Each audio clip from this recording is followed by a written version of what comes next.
Karibuni tena kwenye Soga za Mtaa, podcast yako pendwa inayokuletea mazungumzo makali ya burudani na undani wa maisha ya mastaa na watu wenye mchango mkubwa kwenye sanaa na lifestyle ya Bongo na Afrika kwa ujumla. Leo katika episode yetu pekee tupo na msanii mmoja ambaye ni mkali sana wa reggae na dancehall hapa Tanzania, ambaye ameweza kutoa kazi mbalimbali ikiwemo album zake 2 zinazoenda kwa jina la Bongo Raga Volume 1 and 2, na pia album yake ya Preset, na pia aliweza kutoa EP ya Brandy. Pia ni mwanzilishi wa K-Record na amekuwa akisaidia vipaji vipya kukua. Sio tu msanii bali pia ni mentor na mjasiriamali wa muziki. Leo tunapiga naye story, tunagusa safari yake, kazi zake na future yake kwenye game. Ndugu zangu, karibuni sana. Kaka Taslim, karibu sana kwenye Soga za Mtaa. Kwanza kabisa, hali iko vipi huko mtaani? Fresh, Mungu anasaidia, kama unaona hivi tunapumua. Inshallah, unajua. Mashabiki wa reggae na dancehall wanapaswa kutegemea nini kutoka kwako mwaka huu? Wategemee vitu vikubwa tu kwenye mahadhi tofauti. Tunajua huu mwaka tofauti na miaka mingine. Tunajua kuna matukio mengi, kwa hiyo kuna vitu ambavyo vingi vya surprise tutavileta ambavyo tunaweza tukashtua taifa kwa ujumla kama sio dunia. Okay. Yeah. Tukiangazia safari yako kimuziki, ulianza vipi safari yako ya muziki wa reggae na dancehall, na ni nani aliyekuwa msukumo wako mkubwa? Siwezi kusema nani alikuwa msukumo mkubwa. Unajua muziki tunapenda, hiyo ni passion. Tangia watoto tunakuwa tunasikiliza muziki, tunapenda. Tumejikuta huko tu tuko kwenye muziki, unajua, kwa sababu mitaani kwetu ni social, ma studio kibao kama unavyoona Bongo Record yuko mtaani kwetu tu hapo jirani. Kwa mambo ya muziki yani ni way back, yani tunajua tunashirikiana nao wasanii, tunawaona kwa unakuta ni vitu tu ambavyo vipo vilituzunguka kwa unajikuta tupo, lakini sio kama kuna mtu au jamaa fulani alinivutia ile kwenye muziki. Okay, na tukiangazia kwenye upande wa studio, kufuatilia hapa kidogo tumegundua kwamba una studio ya K-Records. Ni nini kilisukuma kufungua K-Records studio na umefanikiwa vipi kusaidia vipaji vichanga kupitia studio yako? Unajua hapo mwanzo tulikuwa tunaenda kwenye studio nyingine tunalipa. Sasa changamoto zilikuwa tunazipata kupitia kwa producer. Yajikuta kwa nini tusiweze kufungua studio ambayo itaweza kusaidia mimi mwenyewe kwanza na muziki wangu. Unaona? Kwa baada ya hapo kawa tena ndo source ya kuwepo watu wengine. Umeona, lakini mwanzo tulikuwa tunaenda studio tunalipia, lakini ukiangalia zile trouble za producer unalipa hela lakini nenda rudi kazi hairudi, kazi haziishi. Kwa hiyo tunangoja tufungue studio ambayo tutaweza kufuatilia wenyewe kwa karibu zaidi. Okay. Kipindi cha mwaka 2020-2021 kama sikosei, kikundi cha Afro Soldier ambako uliungana wewe na msanii mwenzako wa reggae and dancehall ambaye ni Jomale, kilianza na nguvu lakini baadaye tena kikaja kikapotea. Nini kilitokea, na je, kuna uwezekano wa nyinyi kurudi kufanya kazi kwa pamoja?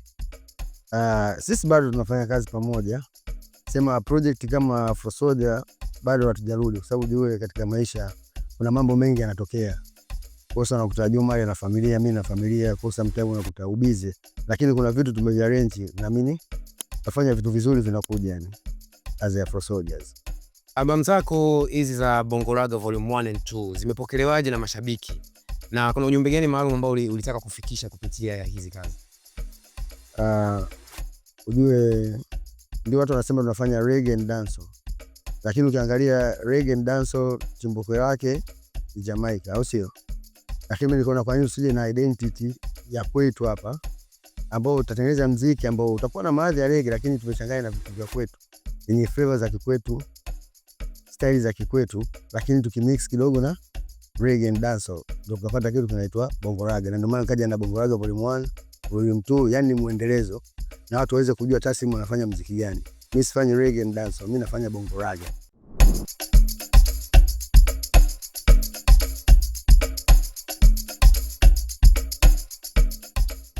Na baada ya Bongo Raga Volume 1 and 2 ukaja ukaachia album nyingine ilienda kwa jina la Preset.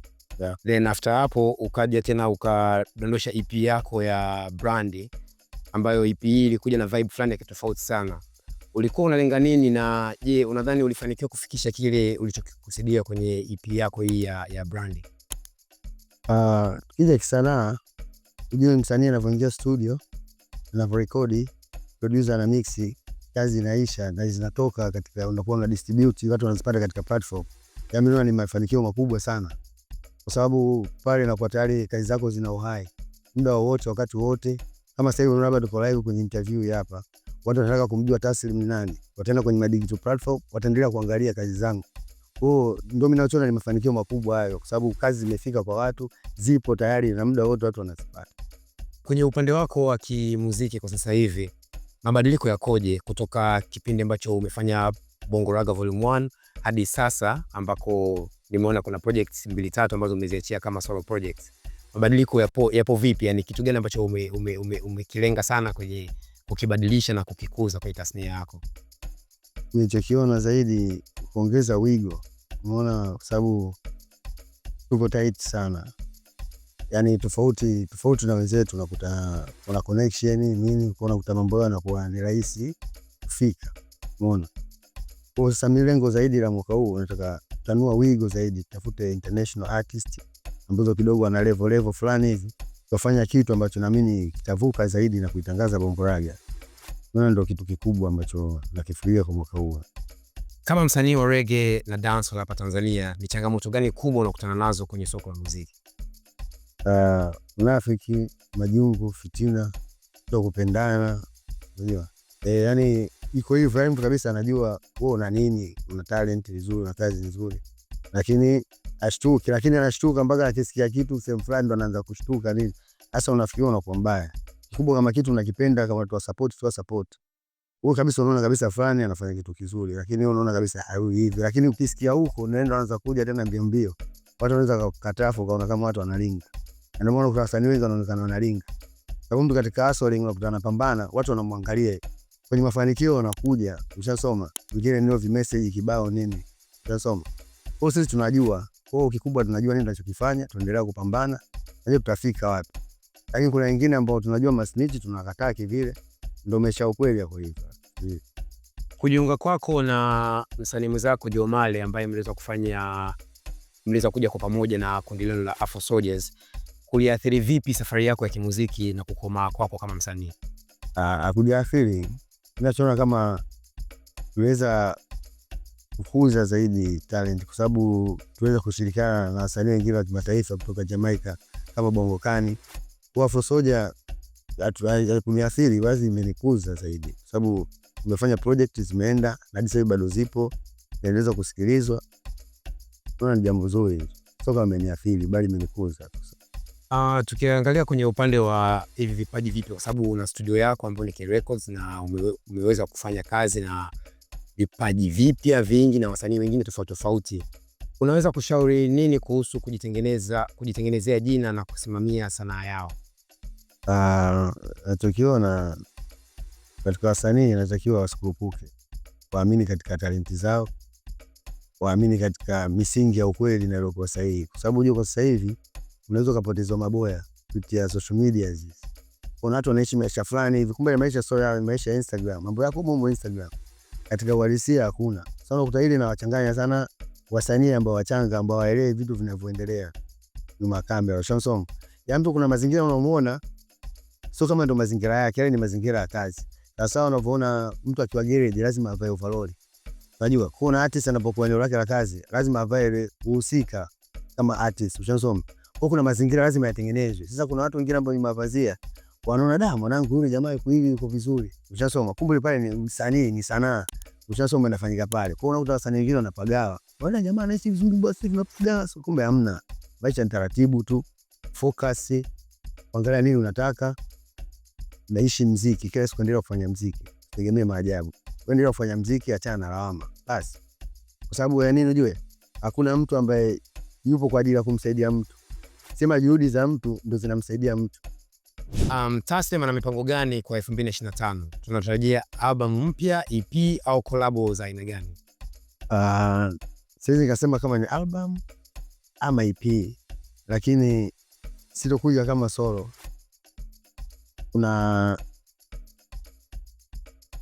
mtu nataka nije naye kufanya naye EP, na EP yani, lakini mtu siwezi nikamtaja.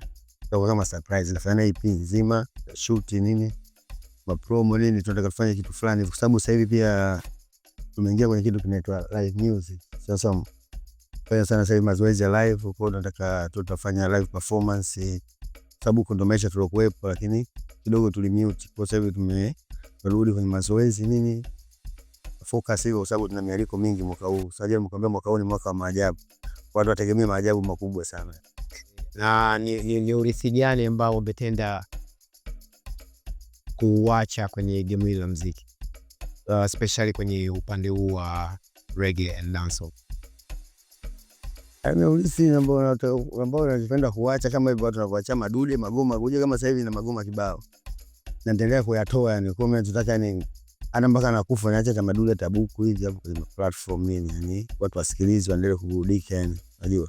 Ingawa sasa hivi bado hatujafika, kasa tupo kwenye 60 70 80 fika kwenye buku huko, watu waendelee kucelebrate. Unajua music ndio kila kitu, kwa sababu bila muziki, tukizima muziki duniani kila kitu kinasimama. Unajua? Kwa muziki ni maisha. Acha watu tuwape chakula cha ubongo. Unajua? Kweli kabisa. Tumeweza kuona kwenye album zako hizi umeweza kufanya collab na msanii kama Belly 9 ambaye ni msanii mkubwa ukiangalia kwenye upande huu wa Bongo Flava. Je, kuna ushirikiano mwingine wowote ambao umeupanga kuufanya na wasanii wa design hiyo, ama ni yule tu kwa sababu uliweza kufanya nado uko na vibe naye? Maana kwambia nakuja sasa hivi na EP nzima. Unaweza shangaa hiyo EP nafanya na Belly 9, unajua, lakini sasa nikwambia sasa nikamtaja. Lakini kuna msanii ambaye mkubwa ipo kwenye mainstream anafanya vizuri tu, afanya naye EP nzima. Nakuja hivyo na vile pia vile kama wasanii wakubwa tu wa hip hop wenzetu wanaochana michano migumu, yani ambao focus katika akili ya ukweli, ambao wanajua wanaimba nini. Ukiwataja watano basi watatu watakuwepo katika album. Kwa ni kitu fulani hivi, tegemeni vitu vizito. Ndio maana nakwambia mwaka ni mwaka wa miujiza na maajabu. Nategemea vitu vikubwa sana. Raia wanaweza kupataje katika mitandao yako ya kijamii? Katika Facebook nilipata kama Taslim pale, Instagram Taslim TZ,